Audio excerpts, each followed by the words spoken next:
Olá pessoal, sejam bem-vindos ao primeiro seminário do Grupo de Pesquisa em Ciências Criminais. Começamos hoje por volta das 9 horas com a abertura do seminário, contando com a presença do professor Fernando Cabral, diretor da Escola de Direito, e com o professor Tiago, coordenador do curso de Direito do campus da Roberto Freire. A UNP está aqui nesse evento de pesquisa do curso de Direito, incrementando seu portfólio de atividades para os alunos e permitindo que, para além do ensino, a pesquisa seja iniciada e desenvolvida por seu corpo discente. É com muito prazer que declaro, juntamente com a Universidade de Potiguar e a Escola de Direito, aberto o primeiro seminário do GPCRIM, que contará hoje com umas 7 mesas bastante interessantes. Um abraço e até o final.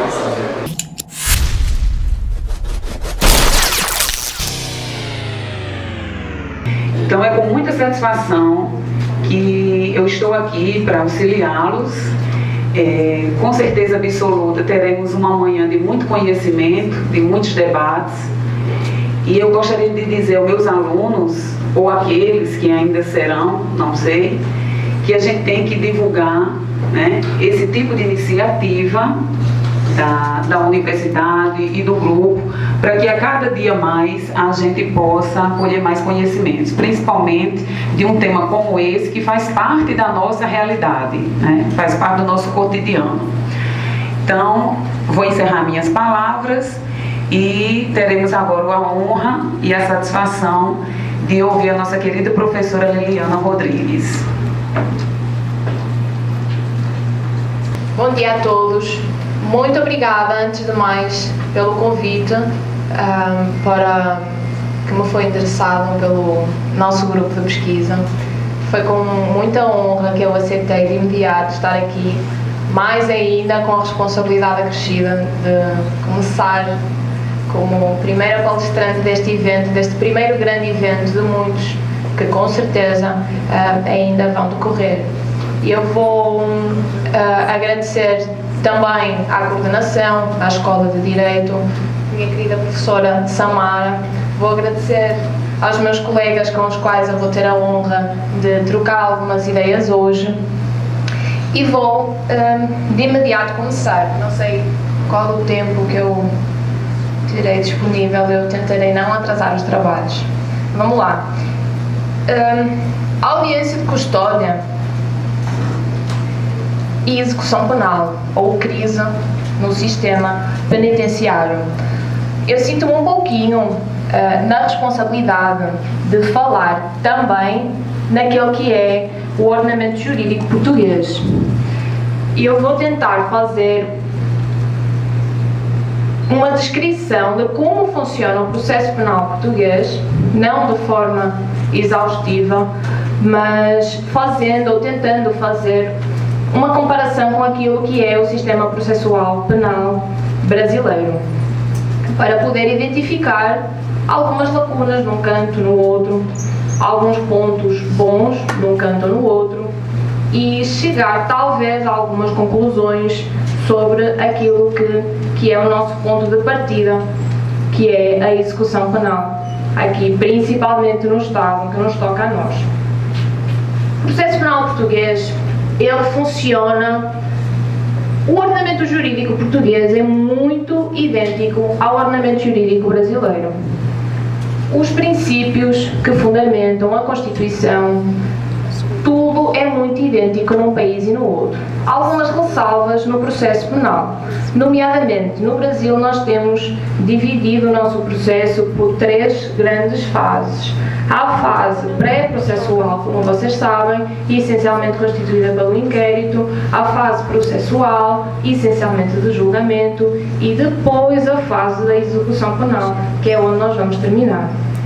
Em Portugal funciona de forma idêntica, só não tem estas distinções por fases, ou seja, tudo é a mesma coisa, tudo é o processo penal. O processo penal, ele inicia numa fase judicial com o inquérito, ao contrário do que acontece aqui, que é pré-processual, como vocês sabem.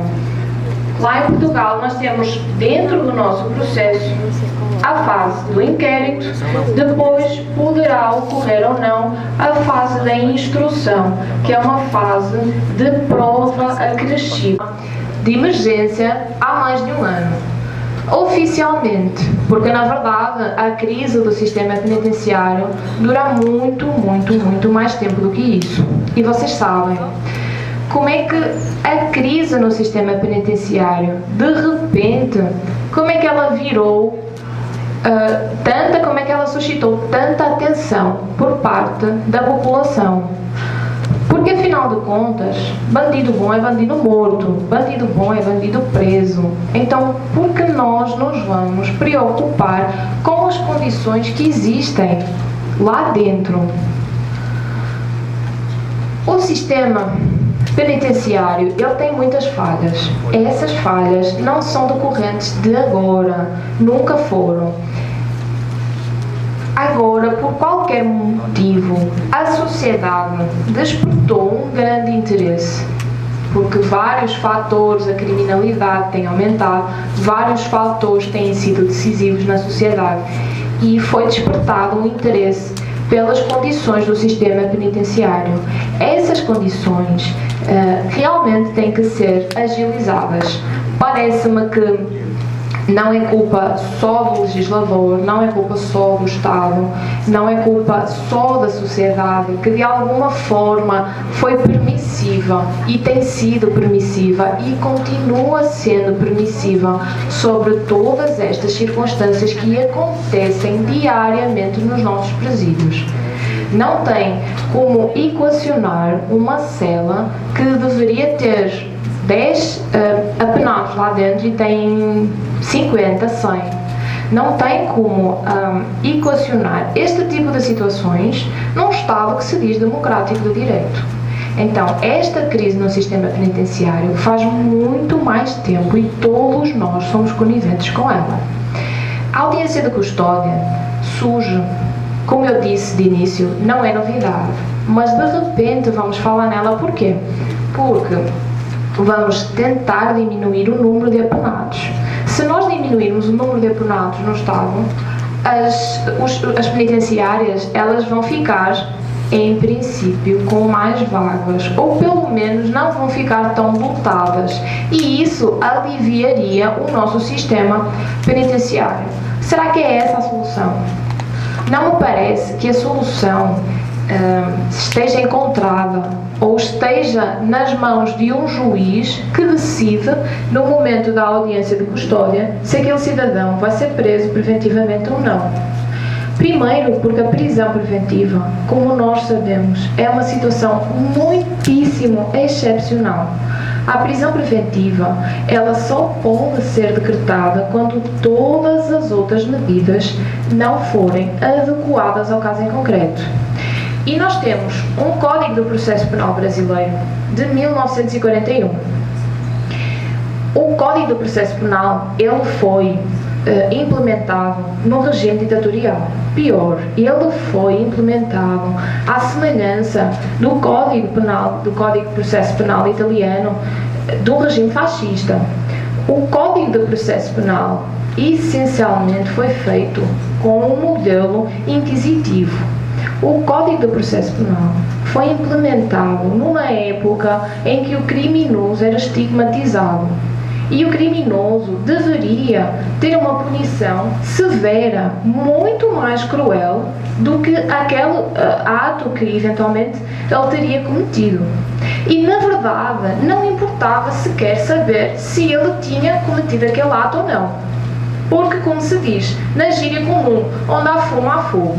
Se existe uma suspeita sobre determinado cidadão, alguma coisa lá ter feito, então vamos punir desde logo. Então, naturalmente que nós sabemos que já faz muito tempo, desde 1941, o nosso Código de Processo Penal tem inúmeras alterações, inclusivamente para ser adequado pela Constituição, que posteriormente foi introduzida novamente e em princípio deveríamos de ter um processo penal mais justo e mais adequado com aquilo que é as garantias e os direitos que são assegurados pela Constituição. Qual é o problema? raiz, esta origem, a razão de ser, que vem já de lá atrás, de 1941, deixa muitos vícios. Vai deixando, apesar das inúmeras alterações que têm vindo decorrendo do Código do Processo Penal, deixam muitos vícios, deixam muito o estigma do criminoso ainda, deixam muito vestígios do sistema inquisitivo. A forma como o nosso inquérito está instaurado deixa muitas vezes dúvidas sobre se são asseguradas ou não as garantias do cidadão. Então, o próprio Código Penal, o Código do Processo Penal, fala-nos no título 9 da prisão, das medidas cautelares e da liberdade provisória. É uma subtileza muito grande. Mas como é que nós, num título de uma parte tão essencial do nosso Código de Processo, que vai depois ter frutos diretamente na nossa execução penal, como é que nós temos primeiro falar da prisão, depois falamos das medidas cautelares, das outras medidas cautelares, e no fim falamos de uma liberdade, que no caso é provisória? Então vamos lá, eu, um cidadão comum, de repente sou alvo de um processo penal, por qualquer motivo, não importa, eu sou presumido inocente, a Constituição assegura isso para mim, mas a sociedade nem sempre me assegura esse direito. Nem sempre nós, e muitas vezes por conta também da comunicação social, da força que a sociedade tem, ainda hoje, no início da conferência falava com o colega Manuel Sabino, como é que a sociedade se contenta em ouvir um comentário ou outro sobre determinada situação polémica que surge no país e se conforma com esse comentário. Como é que numa situação de estupro, supostamente por 30 indivíduos, eu não estou a defender o bandido, nem estou a acusar a vítima, mas é supostamente porque eu não sei, não tem processo judicial, não tem decisão, não tem prova. Então como é que eu, supostamente com 30 indivíduos que estupraram uma moça, como é que eu vou partir do princípio que esses 30 indivíduos têm que estar presos preventivamente agora? Eu não sei quem são, mas eles têm que estar presos. A sociedade pede isso ao judiciário. A sociedade reclama que se faça justiça severa. A sociedade também reclama, porque a sociedade cansa do jeito como o judiciário, por vezes, leva a situação, também cansa e olha para a vítima e pensa: não, mas ela poxa jeito, ela era mulher da vida, ela gostava mesmo disso, foi até bem feito. Então, assim, não podemos cair no erro de pensar com aquilo que nos querem incutir, com aquilo que é mediático, assim como acontece com a Lei dos Crimes Hediondos, assim como acontece com o Estatuto do Idoso, assim como acontece com a Lei Maria da Penha. Os meus alunos perguntam constantemente: professora, como é lá em Portugal? Não tem Estatuto do Idoso, não tem Lei Maria da Penha, não tem Lei dos Crimes Hediondos, não tem sequer Lei de Execução Penal. Professora, vocês agridem os idosos? Vocês não têm sistema penitenciário? Como é que funciona? Gente, nem sempre a sociedade não pode comandar aquilo que compete ao judiciário. Não é a sociedade que decide aquilo que compete ao juiz do processo numa sentença processual penal. Quem decide é o juiz, não é a sociedade. Quem legisla são os técnicos competentes para legislar, para criar as nossas leis. Não é o povo. E muitas vezes essa confusão aqui é feita. E deixa-me pensar, quem realmente julga aquela sentença e quem realmente determinou aquela lei ou outra? Obviamente ninguém maltrata os idosos, ou pelo menos nós sabemos que não podemos maltratar o idoso. Vocês sabem isso. Vocês sabem, todos nós sabemos, porque é senso comum que nós temos que respeitar o idoso. Não precisamos de um diploma legal que imponha isso. A mesma coisa acontece aqui no nosso ordenamento jurídico. O processo, ele fala, em primeiro lugar, da prisão preventiva. Gente, a prisão preventiva só é decretada em último recurso, mas último recurso mesmo. Só que lembrem-se, o nosso Código de Processo, ele foi feito lá atrás e ele tem muitos vícios que não foram sanados ainda. Então, a regra que é utilizada na prática, e tem 2 profissionais que falarão naturalmente com toda a legitimidade sobre isso, mas a regra não é aplicar a prisão, pelo contrário. E o Código fala-nos de liberdade provisória. Como assim? Eu não sou livre? A minha liberdade não é plena? Bem sei que é liberdade provisória, porque eu posso a qualquer momento processual ser submetida a uma medida cautelar, por isso a minha liberdade é provisória. Mas como assim ela aparece em último lugar?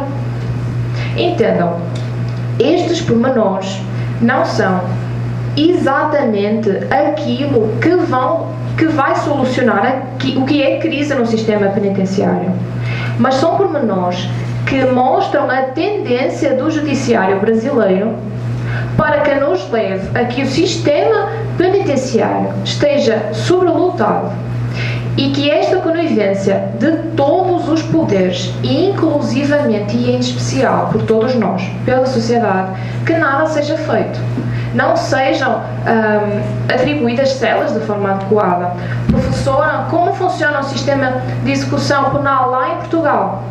Não tem lei própria, porque o sistema está inserido dentro do Código de Processo Penal. Naturalmente que tem presídios e quem tem uma sentença penal condenatória vai cumprir a pena privativa de liberdade, se for o caso. Professora, como é que vai progredir de regime em Portugal? Não progride. Ou está preso ou está solto. Professora, como é que fica a ressocialização do indivíduo? Na cela, quando ele estiver durante a noite, deitadinho na cama, que tem direito, no travesseiro, que tem direito, ele vai pensar naquilo que ele fez, ele vai pensar na vida, nas condições que ele tinha lá fora e vai pensar dentro de um presídio que lhe dá condições boas, inclusivamente em alguns casos tem até direito a biblioteca, televisão, banheiro, tudo privativo. Gente, isso é sistema penitenciário? É. Porque é muito pior do que estar em casa. Em casa eu tenho a minha liberdade. Lá eu não tenho. Mesmo que tenha direito à televisão. Então, essas condições têm que ser asseguradas. Essas condições dignas asseguram e ressocializam o indivíduo. Porque é quando ele se deita à noite no travesseiro, preso, que ele vai pensar se quando sair ele vai querer retomar para o crime ou não. Enquanto que não tendo essas condições mínimas, dignas, que muitas vezes a sociedade exige e impõe que o cidadão seja estuprado mesmo lá dentro. Ele não estuprou uma garota, uma moça de 10 anos de idade, então ele que seja estuprado mesmo lá dentro. Como é que esse indivíduo vai ter condições que deverão ser asseguradas pelo Estado para ele mesmo se ressocializar? Por uma questão de sobrevivência, ele vai delinquir enquanto ele está a cumprir a sua sentença. Faz parte. Ele cometeu um crime, ele vai ser punido por isso. Como é que nós podemos esperar uma ressocialização de um indivíduo que vai ter desde o primeiro dia de passar a delinquir por uma questão de sobrevivência? Então, qual é a responsabilidade, ou de quem parte a responsabilidade, ou quais são as soluções para a crise no sistema penitenciário aparentemente atual? São várias e inclusivamente partem com estes eventos, com esta introdução destes temas, destes debates nas instituições universitárias. Lá fora na sociedade nós temos essa obrigação de passar a palavra, de explicar aquilo que é jurídico, porque a sociedade não tem que ter conhecimento jurídico, mas nós temos essa obrigação e nós temos a responsabilidade social de passar isso lá para fora. Bandido bom não é bandido morto. O homem que estuprou a moça de 10 anos 5 vezes seguidas até ela morrer, não tem necessariamente de ser estuprado para pagar pelo crime que ele cometeu. Ele precisa ter condições dignas, boas, e se for com TV dentro da cela, ponham uma TV dentro da cela, para que ele possa, pelo menos, ter a oportunidade de ser ressocializado. Qual a relação com a audiência de custódia? Nenhuma. O que eu entendo sobre a polémica e sobre a novidade de audiência de custódia, que não é novidade, porque ela está assegurada pela Constituição, ela está assegurada lá atrás pelos tratados internacionais, a novidade é querer responsabilizar um momento processual que começa bem lá com a notícia do crime, com a crise do sistema penitenciário, que não tem nada a ver. Não tem nada a ver. Porque se ele tem que ser preso preventivamente, ele vai ser preso preventivamente. Agora, só em último recurso e não em primeiro, como o nosso próprio legislador tenta, de alguma forma, ainda que indiretamente, e pelas razões que eu já invoquei de lá do passado, incutir como é feito no nosso ordenamento jurídico. Eu já passei o meu tempo. A pessoa de outro estado vai trazer aqui uma visão de como aconteceram as coisas no outro estado, né?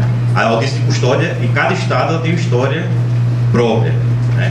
Há 15 dias eu falei sobre esse tema em Brasília, e lá em Brasília eles estão tendo problemas de outra ordem. Lá eles colocaram todas as audiências de custódia do Distrito Federal para acontecer no Tribunal de Justiça.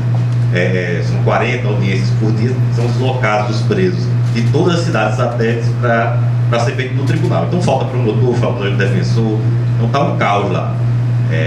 E cada canto se escolheu um caminho diferente. Então vai ser interessante a gente ouvir a experiência de um estado vizinho e que tem uma quantidade de prisões bem maior do que a daqui de Natal, por exemplo. Queria parabenizar a professora Liliana, dizer o seguinte, que as suas palavras me instigaram várias coisas, né? Eu não vou fazer os comentários que eu pensei, não, porque senão eu vou comer meus 20 minutos só com isso. Mas vou só dizer o seguinte: eu me recuso a usar o termo liberdade provisória das minhas peças. As minhas peças são pedidos de restituição da liberdade. E eu faço justamente esse comentário em todas as minhas peças. O primeiro capítulo vai dizer isso: a liberdade é que é plena, a prisão é que é provisória, né? Então é muito bacana ter ouvido isso da doutora. Audiência de custódia. Foi bastante interessante esse link feito com a execução penal. Isso aí, na verdade, eu entendo como uma estratégia que o ministro Lewandowski utilizou para convencer os estados, naquele primeiro momento em que eles estavam conversando, o executivo a apoiar a ideia das audiências de custódia. Ora, vamos fazer audiência de custódia que vai diminuir o número de presos, todos os estados estão com problemas no sistema penitenciário, isso aí vai dar uma aliviada.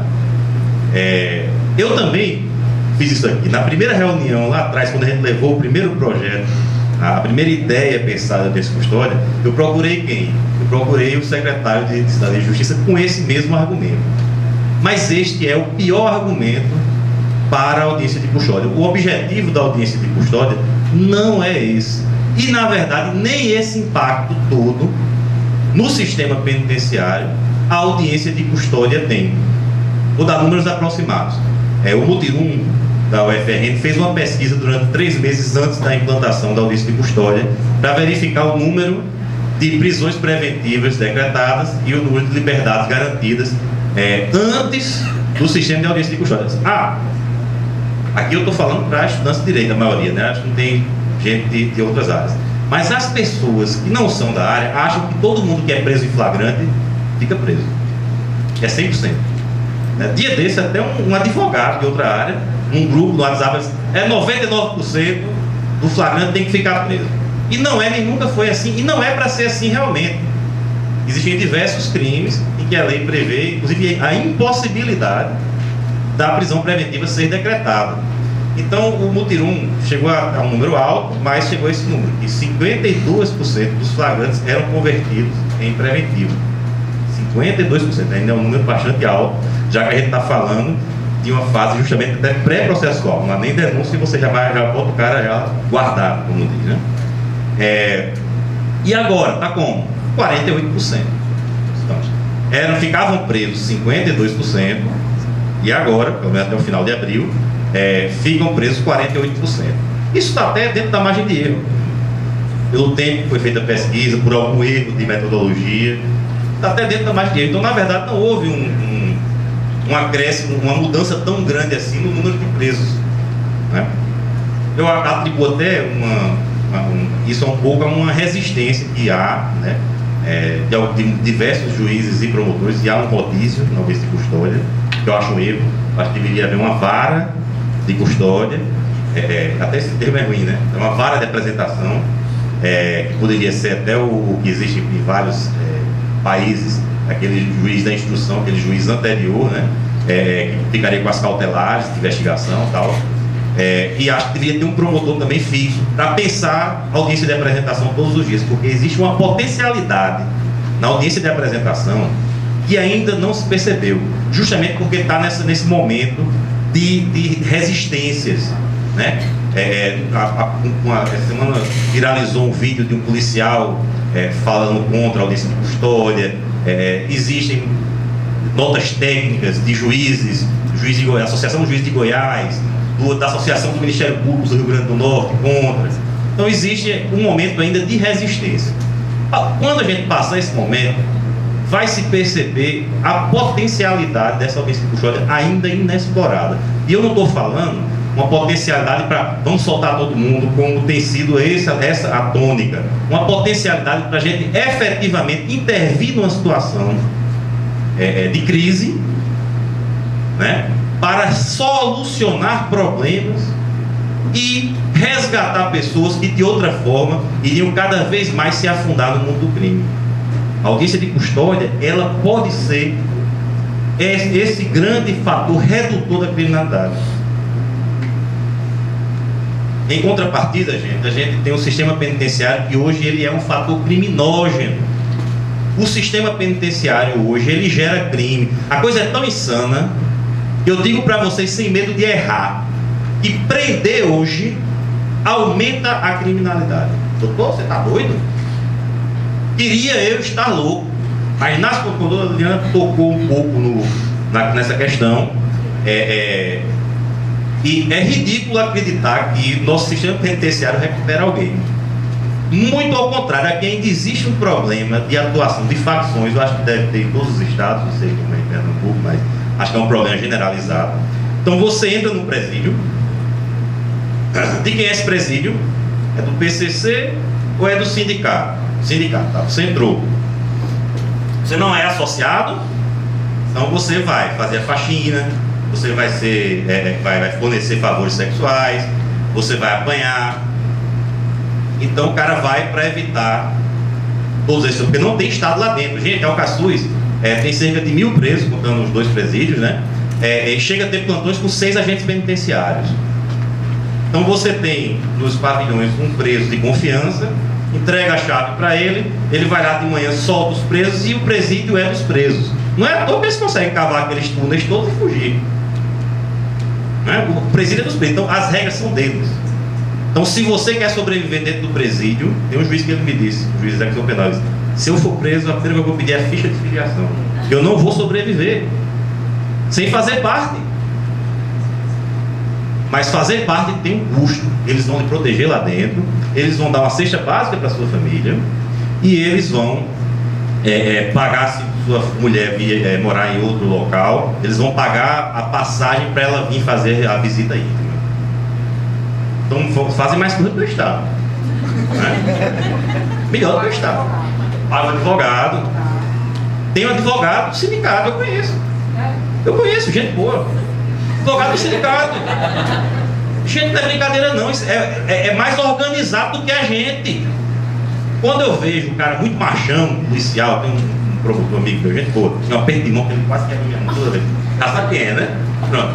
Ele bate na mesa, rapaz, se você for disputar macheza com esses caras, a gente tá ferrado, a gente tem que ser inteligente na perseguição do crime. Perseguir aqueles que tem que ser perseguidos e tentar tirar daquele mundo aqueles que dá para tirar. Bater na mesa não vai resolver. O Estado não tem essa força toda que a gente acha que ele tem. Então, aí você, tudo bem. Chegou o momento de sua progressão ou de sua liberdade. Aí é sua hora de pagar a conta do sindicato do PCC. Você tem que contribuir mensalmente. Agora, numa extensão ainda mais perversa do que é nosso sistema penitenciário, o camarada sai e não consegue emprego. Por quê? Porque é egresso. Quem é que dá emprego para egresso? E descobrir se é egresso é muito fácil, basta pesquisar no ESAI. Entra lá, bota o nome do cidadão, apareceu lá, meu amigo, tchau. O cara não consegue emprego. Como é que ele vai pagar os 400, 500, 600 reais, não sei quanto é que está a mensalidade agora, para pagar a proteção que ele teve no presídio? Ele vai roubar, ou ele vai traficar. O sindicato era comandado por traficantes. Então o cara ia traficar. Aí prenderam os traficantes, botaram para outro estado. Aí houve uma guerra aqui pelo poder dos sindicatos, que tomaram o poder, são assaltantes. Então aumentou o número de assaltos, porque agora quem comanda os sindicatos são assaltantes. Muito simples. Ele me contou isso, esse advogado do sindicato. Tá? Então, por que aumentou o número de assaltos? Por isso. Então existe um estado paralelo que a gente não está combatendo, muito pelo contrário, está se rendendo. Está se rendendo a ele. E que está alimentando a criminalidade. Prender hoje alimenta a criminalidade. Então, isso é um aspecto. Então a solução é audiência de custódia? Não. Não, senhor. Não é. Está aí os números para provar. Do jeito que é feito hoje, não é solução. Pode ser um instrumento para a gente tentar melhorar as coisas. Mas o foco não pode ser esse. Vamos salvar o sistema penitenciário com a audiência de custódia. O foco não pode ser esse. A audiência de custódia existe em todo o mundo civilizado. Todo o mundo civilizado. Existe nos Estados Unidos. Na Argentina são 6 horas de interprisão e apresentação. Não é novidade nenhuma do mundo. Para a nossa vergonha, não existia audiência de custódia aqui. Que é o quê? Nada mais é do que a oportunidade da pessoa que está cautelada conhecer o juiz que vai poder decidir se ele vai ser solto ou não. Essa decisão já existia antes e era em prazo exíguo. Às vezes demorava 2, 3 dias, mas às vezes era no mesmo dia, quando era no plantão. Era preso no plantão, antes das 5 horas o juiz despachava, decidindo se ele ia ficar preso ou não. Era até, em alguns casos, talvez até mais rápido do que na audiência de custódia. E invariavelmente acontece do camarada dormir pelo menos uma noite na cadeia. Tanto murro e passar a pensar em soluções. A audiência de custódia, ela tem potencial fantástico e, se explorado, eu não sei onde nós podemos chegar, mas eu acho que vamos chegar num mundo melhor do que esse que nós temos hoje. Muito obrigado. Agora eu tenho a honra de passar a palavra, tá, para o promotor de justiça, o senhor João Maria Rodrigues.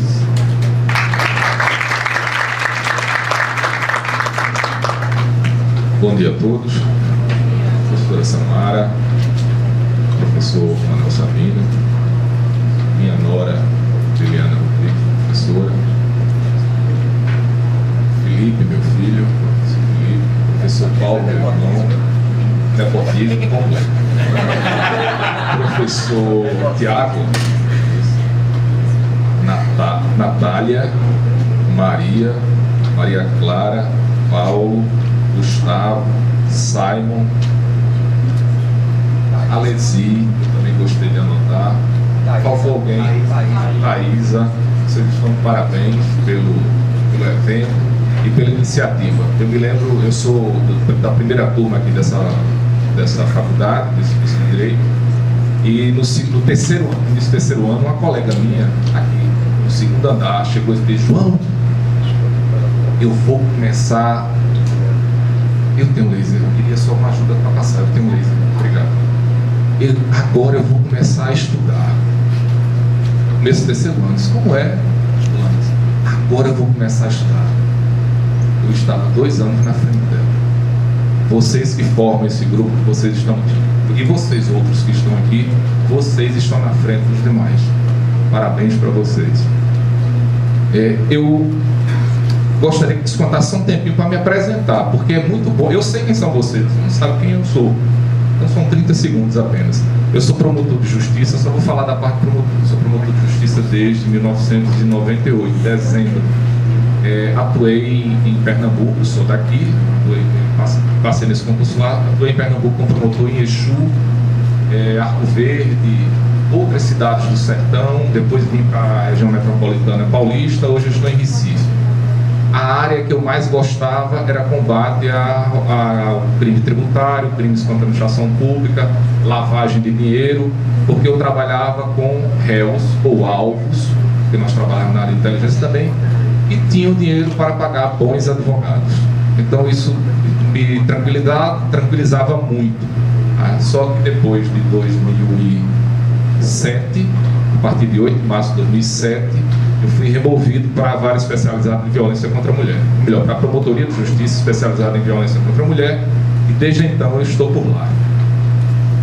Eu antes queria passar um recado. Eu tenho que pegar os óculos para passar o recado. Todo mundo está passando o recado. Lucas Perdomo Duarte Santos, o jogador de futebol, acabou de ser solto, né? Suspeito de participar de um estupro coletivo de um garoto de 16 anos. O jogador de futebol Lucas Perdomo Duarte, 20 anos, foi solto nessa sexta-feira.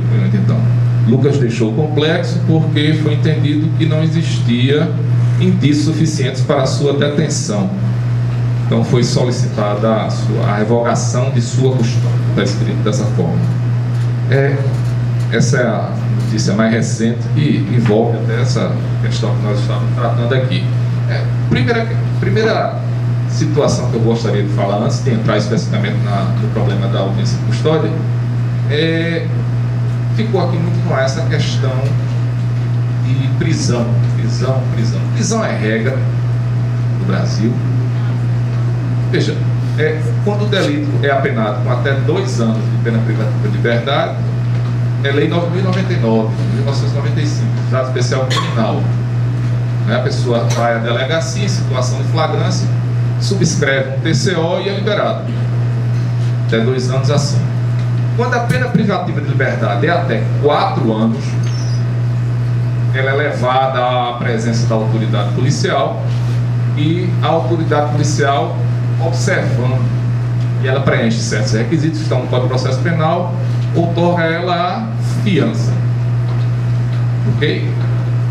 Inclusive pode ser reduzida a fiança. Então, a partir desses delitos, ou melhor, a partir desse tempo de 4 anos, é que nós podemos fazer a pergunta: prisão é regra? Né? Porque 4 anos, inclusive, para baixo, ou vai para o Juizado Especial Criminal, ou o delegado, a autoridade policial, arbitra a fiança. Perfeito? Daí para frente, prisão é regra no Brasil. Eu peguei esse artigozinho, é até um meio desabafo. Nós temos 0,3% da população brasileira encarcerada. Esse número é menor que nos Estados Unidos, em Cuba, e na Rússia e no Uruguai. 0,3% da nossa população está encarcerada. Essa informação eu tirei recentemente, ou seja, ontem, da internet. Então, prisão é regra. O problema da prisão no Brasil não é a questão de ser regra ou não. É que a prisão, o sistema penitenciário, são verdadeiros, aí eu vou abrir aspas aqui, um pouquinho, eu só vou ler isso aqui. Verdadeiros infernos dantescos. Destaca as seguintes situações dentro desse inferno dantesco: celas superlotadas, imundas e insalubres, proliferação de doenças infecto-contagiosas, comida intragável, quando há, né? Temperaturas extremas de um lado para o outro, falta de água potável e de produtos higiênicos básicos, homicídios frequentes, espancamentos, tortura e violência sexual contra os presos, praticados tanto por outros detentos quanto por agentes do Estado, a ausência de assistência judiciária adequada, bem como de acesso à educação, à saúde e ao trabalho. Aí ele continua. Então, eu posso ser crucificado, mas eu posso entender que prisão no Brasil não é regra. Regra é que a qualidade da prisão no Brasil é péssima. Qual é a questão?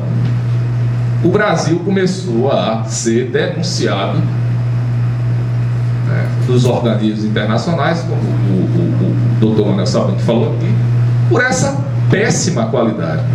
Tanto é e se chegou à conclusão, através de uma decisão do Supremo Tribunal Federal, que o sistema penitenciário nosso é um estado de coisas inconstitucional. É uma coisa inconstitucional. E é uma coisa inconstitucional, não é porque, como bem falou o professor, o doutor Manuel Sabino, não é porque não havia audiência de custódia.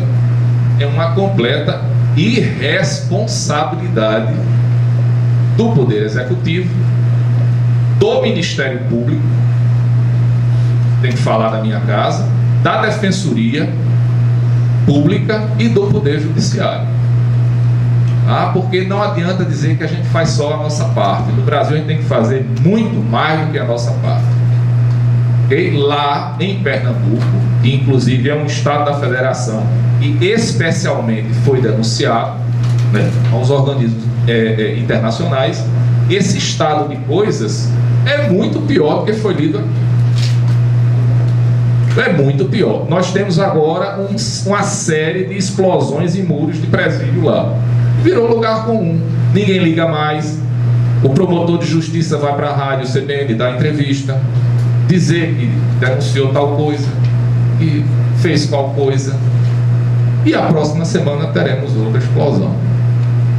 Então essa é a situação do sistema penitenciário, esse estado de coisas, ou estado de coisa inconstitucional. Aí, com muita pressão desses organismos internacionais, o Supremo Tribunal Federal, o Conselho Nacional de Justiça, foi e tirou do escaninho os tratados que a gente já tinha internalizado e ratificado, por favor, pode passar, desde 1992. Desde 1992. Desde 1992, já era para nós termos algo parecido com a atual audiência de apresentação.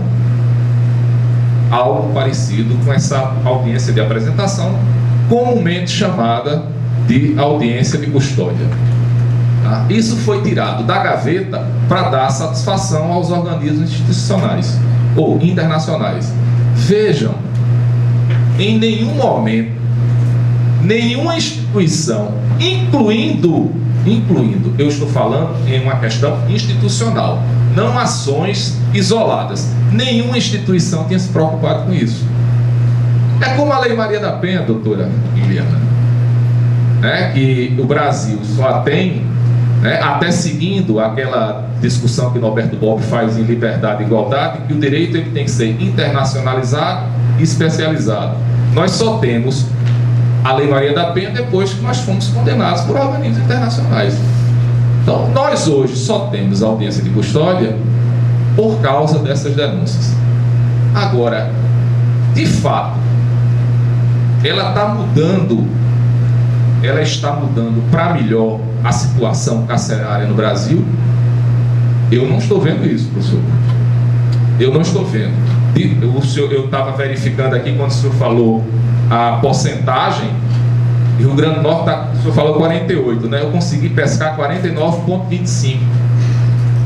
A manutenção da pessoa presa ainda continua muito alta. Pernambuco, 37,78.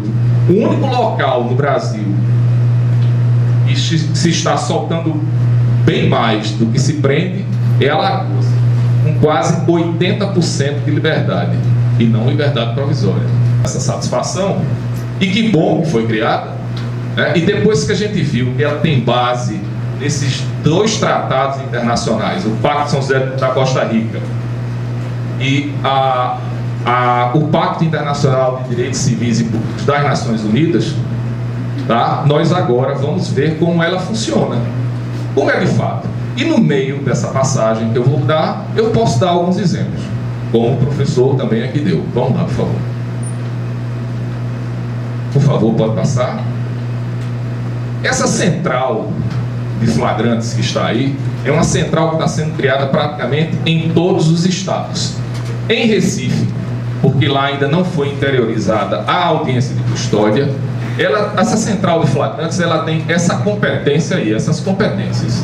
realizar a audiência de custódia, analisar os autos de prisão em flagrante delito, decidir quanto ao relaxamento de prisão, conceder liberdade com ou sem fiança, eu tenho que colocar liberdade provisória, que é a forma que está no Código de Processo Penal, substituir a prisão em flagrante por medida cautelar diversa da prisão e converter a prisão em flagrante em custódia preventiva.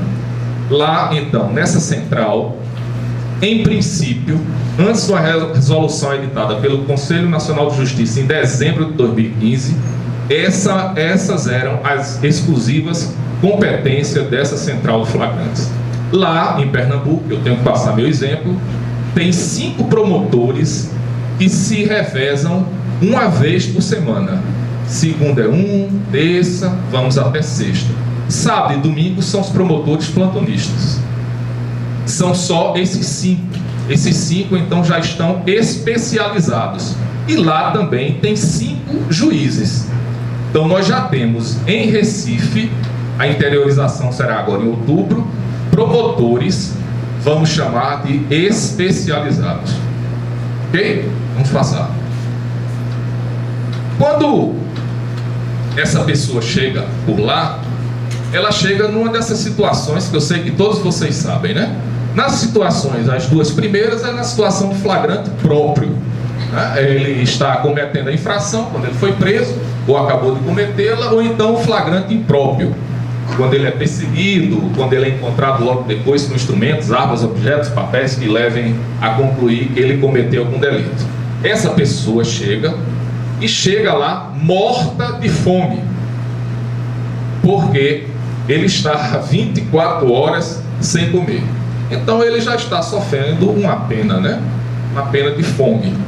E acho que causar fome a uma pessoa por 24 horas já pode considerar uma pitadinha de tortura, né? Mas chega com fome, nós estamos agora a resolver após denunciarmos para os organismos certos, principalmente a mídia, né? Que é o melhor organismo para a gente denunciar alguma coisa errada.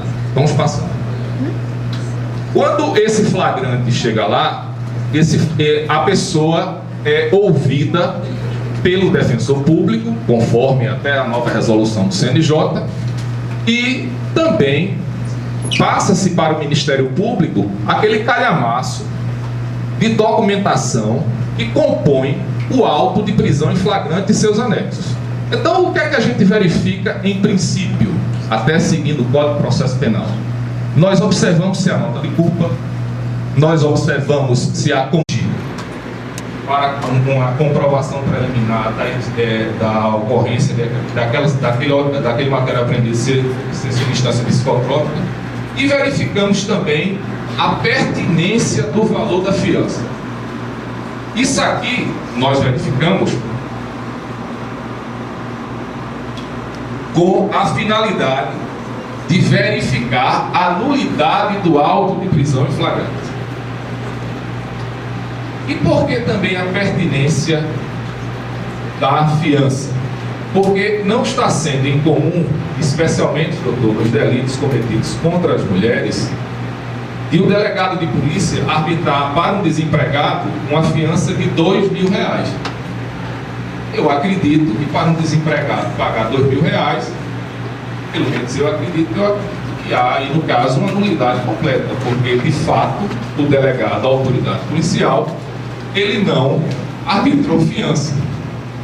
Mas também eu compreendo a autoridade policial, até porque eu fui delegado de polícia 9 meses. É porque às vezes aquele cidadão que foi preso por um delito de ameaça, ele diz na frente do delegado, ou na frente do comissário, ou na frente da vítima, e vai comer de pau a mulher assim que sair. Então, mesmo nessas situações, nós temos que ter o cuidado de verificar a legalidade, mas já pensando em como nós vamos administrar aquela situação daquela pessoa que está presa, mas também pensando na vítima. Porque até agora, nesse debate, nós não vimos ainda o nome vítima. E a audiência de custódia é bom também para isso. Eu não vou para lá, jamais iria para lá, pensando em diminuir a quantidade de pessoas no sistema prisional. Não. Eu vou para lá para arengar com o juiz se ele tirasse um tantinho de direito do preso. Mas também vou para lá arengar com o juiz se ele não prestar atenção à vítima. Eu já passei por situação e o auto de prisão em flagrante era nulo por causa dessa fiança exagerada, exacerbada, e o cidadão, porque um cidadão está lá, seja ele estuprador, homicida, assaltante ou covarde, espancador de mulher, ok? E eu já passei por uma situação em que ele disse: quando sair daqui eu mato ela. Desse jeito, né? Ele não falou no português bom. E eu vou fazer o quê? A gente vai simplesmente ceder, devolver a ele a liberdade? Ou eu tenho que pensar que a liberdade está aqui e a vida está um pouquinho mais alta, pelo menos naquela hora? Porque são direitos que estão lá na Constituição, né? Vida, liberdade. Aí é que está o segredo da audiência de custódia. É nós, está faltando só o juiz aqui, termos a condição de adequar o direito à situação, mas sem exagerar nem para um lado nem para o outro, tá? Então esse é o primeiro ponto que eu quero que vocês observem. Agora eu vou dar um exemplo como o doutor deu. Em Pernambuco está uma onda de assalto a ônibus. Eu não sei se aqui também viu moda. Tudo lá é assalto a ônibus, tá? Tudo lá é assalto a ônibus. E quando o cidadão chegava por lá assaltando o ônibus, tendo um mínimo de antecedentes, e esse assalto era com emprego de arma ou concurso de pessoas, a tendência, o acordo tácito, o que é tácito, torna tácito isso, entre aquelas autoridades que lá se encontravam, defensor, promotor e juiz, pela questão de tentar acautelar a ordem pública e antecedentes, se verificasse se foi um crime eventual, essa pessoa seria solta. Okay? Mas o padrão era manter preso, mesmo apresentando-se para o juiz naquela audiência de custódia. Então, vamos passar, por favor. Okay? Havendo, então, a regularidade dessa prisão em flagrante, nós vamos verificar se existe algum fundamento que possa autorizar essa pessoa a ficar presa. Esses fundamentos também estão lá no 312. Só que a ordem necessariamente não precisa ser essa. Nas situações em que você tem a pessoa presa lá, você procura adaptar a atenção à vítima, a atenção à sociedade, a situação que possa colocá-lo solto. E se isso se faz com as medidas cautelares. Então, nós, antes de observarmos essas situações dos fundamentos, nós vamos verificar. Pode passar, por favor. Pode passar. Se alguma daquelas medidas cautelares do artigo 319, ela pode ser aplicada para resolver a situação. E essas medidas são o comparecimento periódico de juízo, a proibição de acesso ou frequência a algum serviço, a proibição de manter contato com algumas pessoas, e aí nós aplicamos muito na Lei Maria da Penha, através das medidas protetivas de urgência, a proibição de ausência da comarca, o recolhimento domiciliar noturno, por favor, pode passar, e ainda tem essas outras, dentre as mais importantes, na área que eu atuo, a monitoração eletrônica. Essas medidas cautelares, elas devem ser observadas antes de se imaginar da conversão da prisão em flagrante em prisão preventiva. Então, lá, nós normalmente fazemos essa observação E fazemos, doutor, com a intenção de também levar essa pessoa à prática a ter um contato imediato com a justiça terapêutica. Lá nós temos uma justiça terapêutica que de fato funciona. Tá? Imediatamente a pessoa é conduzida. Por exemplo, o drogado que foi pego com algumas pedras de crack e ele não tem antecedentes. Além de ser decretado contra ele algumas medidas cautelares, ele é conduzido até essa justiça terapêutica, que vai fazer a orientação para que ele se sirva de alguns institutos que estão previstos lá. Agora, eu não sei como é que está sendo aqui, e gostaria de perguntar ao senhor, porque lá nós não temos essa prática de obrigar alguém a prestar um serviço. Nós entendemos que essa obrigação, ela já seria uma forma de você impor um cumprimento de pena. Então lá nós só fazemos a orientação. O que nós podemos manter como obrigatório são uma dessas medidas cautelares aí. Ok? Bem, havendo essa aplicação das medidas cautelares, nós ficamos, de fato, fiscalizando. Nós temos possibilidade, em Recife, de realizar essa fiscalização a ponto de mandar viaturas da polícia, por exemplo, se foi determinada pessoa o recolhimento noturno em seu domicílio, nós temos condição de mandar viaturas policiais até a casa desse cidadão.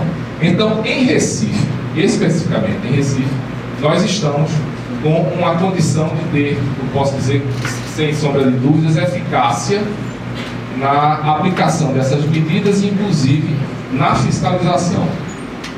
Agora, o problema maior é que nós, que somos os especialistas em receber essas pessoas presas em flagrante, nós não somos aquele juiz que julga, nem o promotor que faz a acusação, se for o caso, ou o defensor que vai, naquele momento ali, já ter uma ideia de quem é aquele cidadão. Por isso, como o senhor falou em algumas potencialidades da audiência de custódia, eu vejo que nós poderíamos avançar da seguinte forma: nos delitos de médio potencial ofensivo, nessa audiência de custódia, essa situação de se negociar a pena. Acredito que isso não vai ser tão cedo, porque não há essa intenção ainda, se otorgar esses poderes, tanto ao Ministério Público como à Defensoria Pública, como à Defesa, mas é um caminho para que a gente possa encurtar cada vez mais a prisão do cidadão apresentado ao juiz e o término desse processo, porque há situações que são muito possíveis de você fazer isso, especialmente nesse fato que o doutor tratou, que é a violência contra a mulher. Em algumas situações, a mulher não quer o homem preso, ela quer o homem de dentro de casa novamente. Ela sofreu um trauma, ela sofreu uma violência, mas ela não quer preso. E não é nem por uma questão dele ser arrimo de família, é por uma questão de quem está lhe agredindo ser a pessoa que você gosta. E ela tem a intenção do perdão. Esse perdão, obviamente, pela Lei Maria da Penha, não pode ser todo, mas você pode, desde já, realizar a negociação da pena. É por isso que alguns juízes, doutor, e de fato estão otorgando a suspensão do processo. O que não acontece lá, lamentavelmente. Nós não conseguimos ainda furar essa barreira. De fato. Eu diria o quê? Eu levo o processo que eu trabalho leva pelo menos 2 anos. E com a suspensão do processo e uma audiência de custódia, eu poderia levar 24 horas. Então, resumindo, a audiência de custódia não vai, de forma alguma, resolver o problema do sistema penitenciário. Segundo, a audiência de custódia, ela está fazendo com que o preso consiga ter os seus direitos imediatamente otorgados. Aquela pessoa presa em flagrante, ela tem os seus direitos imediatamente otorgados. Imediatamente. Terceiro, há uma falha nessa audiência, eu gostaria de deixar registrado, e eu não sei se acontece aqui, é que lá, eu não sei por que cargas d'água, o parecer do Ministério Público, tirando apenas um juiz que trabalha, o pedido da defesa e a decisão do juiz não é feita na frente do cidadão. Aqui é, doutor? Pois é, eu não entendo por quê. Qual é o problema do juiz dizer você vai ficar preso? Paura. Mas existe um zelo exagerado. Porque o que a pessoa quer escutar daquele servidor público que está ali na frente? O que vai ser decidido da vida dele. E ele só fica sabendo, doutor, solto ou não, quando volta para a central. Porque aquele que é libertado lá não é liberado na hora. E aquele que fica preso não sabe por que ficou. Porque ele não toma a ciência verbalizada pelo juiz. Sequer ele sabe o que o Ministério Público tratou com o juiz. Sequer ele sabe se a Defensoria Pública trabalhou bem.